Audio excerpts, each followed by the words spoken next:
In 2011, Japan was hit with a devastating tsunami shortly after a 9.1 magnitude earthquake occurred.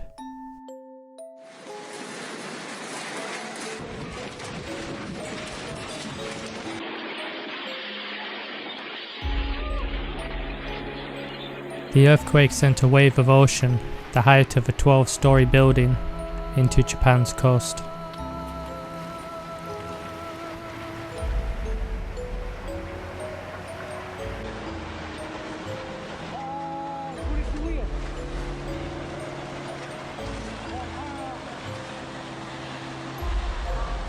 More than 15,000 people lost their lives, millions lost access to running water or electricity, and more than 120,000 buildings were destroyed within a matter of minutes.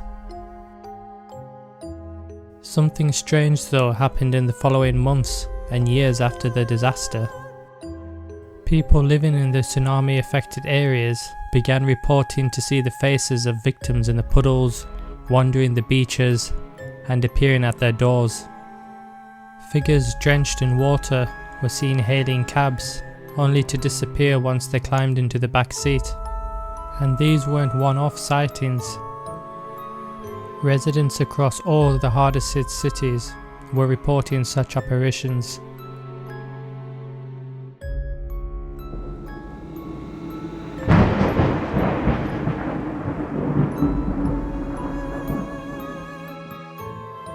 It was 2:46 p.m. local time when the earthquake started. Centered 40 miles east of Tohoku, at a depth of 15 miles below the surface of the ocean, it shook the earth for a full 6 minutes, triggering 128-foot waves that crashed into northeastern Japan. The waves didn't stop until they had traveled 6 miles inland.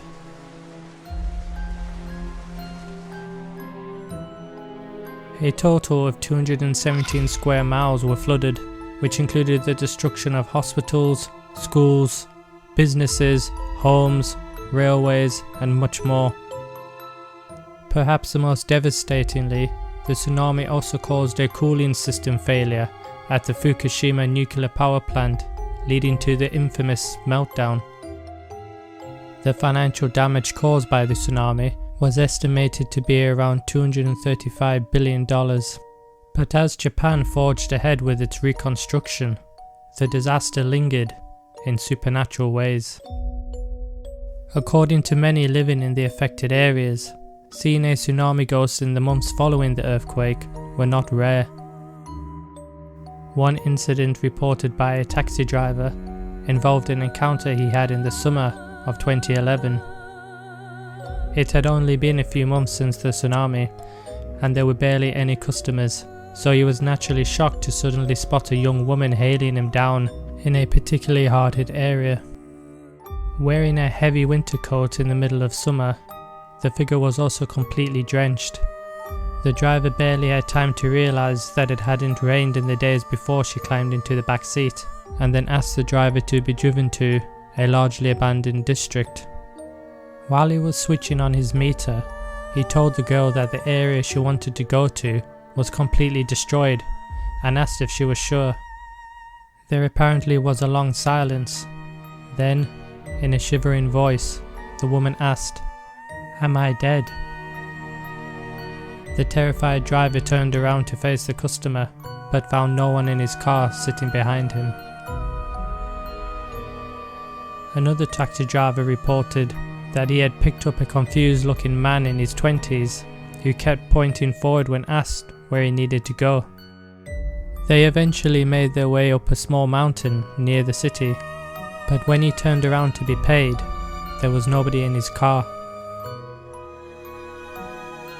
Some local residents said they now despise the rain, as they constantly see the eyes of tsunami victims in the puddles.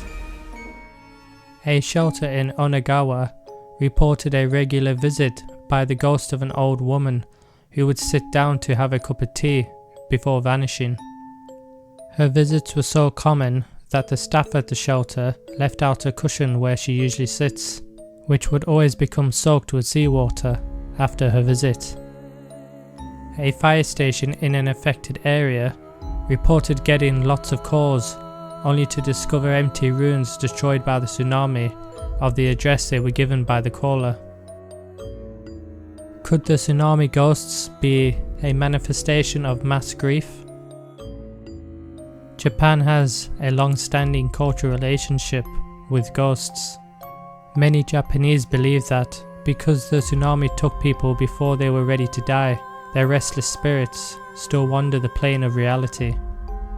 And despite global polls showing that Japan is one of the least religious nations on the planet, they do seem deeply spiritual, especially in times of grief. Some skeptics theorize that the widespread phenomenon of the tsunami ghosts is likely the manifestation of a nation processing its collective trauma and grief. One town came up with an idea to help its population deal with the grief. It is a disconnected telephone box called the Phone of the Wind. The idea is that callers would verbally leave a message on the phone, and that the wind would then take the message to their loved ones, wherever they may be. Some enter the phone box in search of answers, others to express their longing. Many just call to check in, assuring their loved ones that they and those left behind are doing well.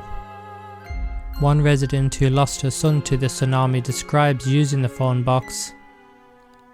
"I can't hear him, it's just me talking, but I know he hears me, so I can go on living." While expressing your feelings into a disconnected phone in the middle of nowhere may seem odd to some, studies have shown that proper outlets for grief can not only speed up the grieving process, but also create space for acceptance. Dr. Charles F. Figley, a psychologist at Tulane University, confirmed that trauma shared by the masses often produce strange, collective reactions. He states, "It is not uncommon for fellow survivors of catastrophic loss and dislocation to have common reactions, be they paranormal sightings, sounds, or smells. Ghosts, for some, are more tolerable than the void created by death."